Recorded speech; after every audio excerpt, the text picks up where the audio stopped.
পাকা আমের সিজনে একবার পাকা আম দিয়ে এই মিষ্টি বানিয়ে সকলকে খাইয়ে দেখুন, মুখে দিলেই মিলিয়ে যাবে, এতটাই টেস্টি এই পাকা আমের বরফি মিষ্টি, কেউ বুঝতেই পারবে না যে কি খাচ্ছে।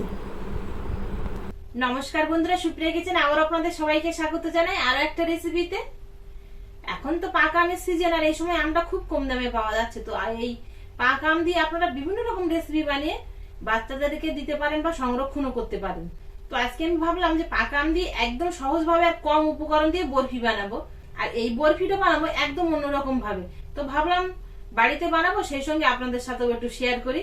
আপনারা পুরো ভিডিওটা স্কিপ না করে প্রথমের থেকে শেষ পর্যন্ত দেখবেন, আশা করছি আপনাদের ভীষণ ভালো লাগবে। আর যে সকল বন্ধুরা ইউটিউব চ্যানেলে এখনো পর্যন্ত আমার ভিডিওগুলো নতুন দেখছেন, প্লিজ বন্ধুরা বেল আইকন সবাই সাবস্ক্রাইব করে পাশে থাকবেন, আর ফেসবুক পেজ থেকে দেখলে পেজটিকে ফলো করে পাশে থাকবেন। পাকা আমের বরফি বানাবো, তো এখানে আমি একটু আলাদা একটা উপকরণ দিয়ে কিন্তু বরফিটা বানাবো। তো তার জন্য এখানে আমি বাড়িতে নিয়েছি সেদ্ধ চাল 1 কাপ। তো আপনারা সেদ্ধ চাল পরিবর্তে আতপ চালও নিতে পারেন। এবার চালটাকে আমি পরিষ্কার জল দিয়ে 2-3 বার ধুয়ে নেব, ধুয়ে জলটা ঝরিয়ে নেব। এবার এ সাইডে কড়া বসিয়ে দিয়েছি, জল ঝরানো চালটা দিয়ে বেশ ভালো করে লাল করে ভেজে নেব। 1 চিমটি লবণ দিয়ে দেবো, তাহলে চালের জলটা টপ করে টেনে নেবে আর বেশ শুকনো ঝরঝরে হয়ে যাবে, ভাজাটাও হবে খুব তাড়াতাড়ি। ফ্লেমটা মিডিয়াম রেখে বেশ এরকম লাল করে ভেজে নিয়েছি চালটা, এবার নামিয়ে নিতে হবে। চালটা ভেজে নিয়েছি, চালটা ঠান্ডা হোক তারপরে গুঁড়ো করে আনবো। আর ও সাইডে আমি দুধটা জাল করতে বসিয়ে দিয়েছি। 500 লিকুইড দুধ নিয়েছিলাম, জাল করতে বসিয়ে দিয়েছি।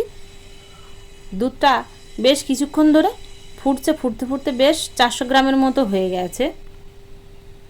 এবার এর থেকে আমি 1 ডাবস দুধ তুলে নেব।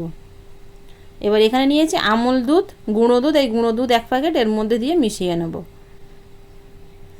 মেশানো গুঁড়ো দুধটা এবার এই দুধের সঙ্গে মিশিয়ে দেবো। আপনারা চাইলে গুঁড়ো দুধ নাও দিতে পারেন, তবে গুঁড়ো দুধ দিলে খেতে ভালো লাগবে, মিষ্টিটা ফ্লেভারটা আসবে গুঁড়ো দুধের।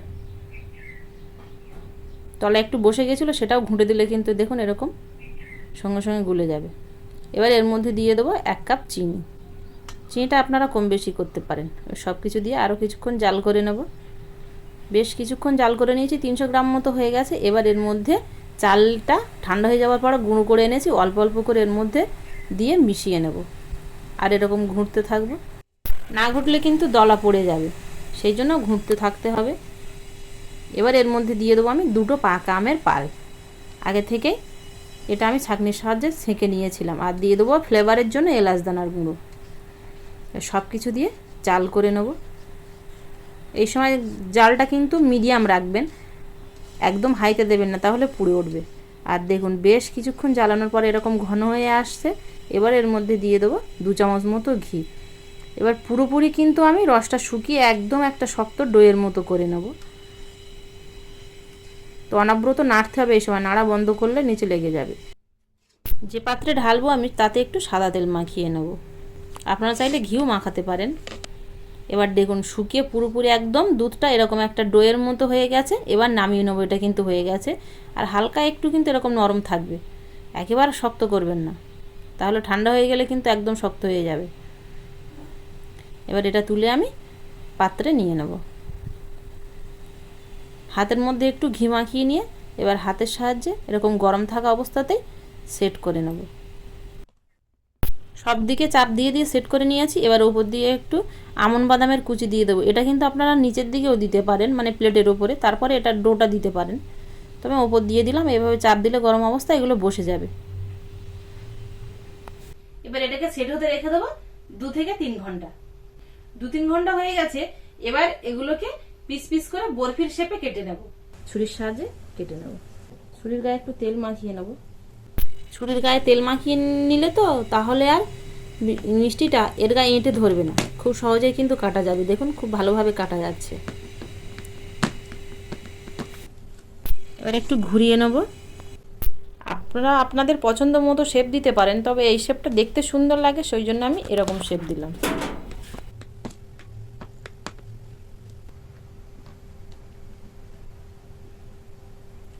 শুধু দেখুন কত সুন্দর সেট হয়ে বসেছে।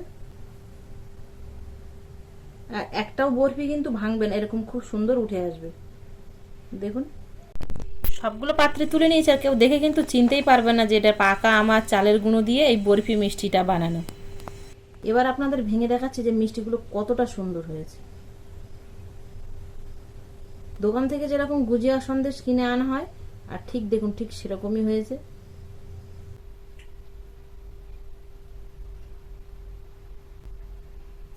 এক কথায় অসাধারণ বন্ধুরা। আর এই মিষ্টিটা বানিয়ে কিন্তু আপনারা অনেকদিন রাখতে পারবেন, 1 সপ্তাহ তো রাখতে পারবেন। আর এইভাবে মিষ্টি বানিয়ে একবার সবাইকে খাইয়ে দেখবেন, সবাই কিন্তু বুঝতেই পারবে না যেটা কি খাচ্ছে। আর আমার কথা বিশ্বাস করে একবার বানিয়ে সকলকে খাইয়ে দেখুন। যদি ভালো না লাগে তাহলে আমাকে কমেন্টে জানাবেন, আর ভালো লাগলেও কমেন্টে জানাবেন। আর প্লিজ বন্ধুরা লাইক করতে ভুল করবেন না। আবারও দেখা হবে আপনাদের সাথে পরবর্তী নতুন কোনো ভিডিওতে। ততক্ষণ আপনারা সবাই ভালো থাকবেন ও সুস্থ থাকবেন।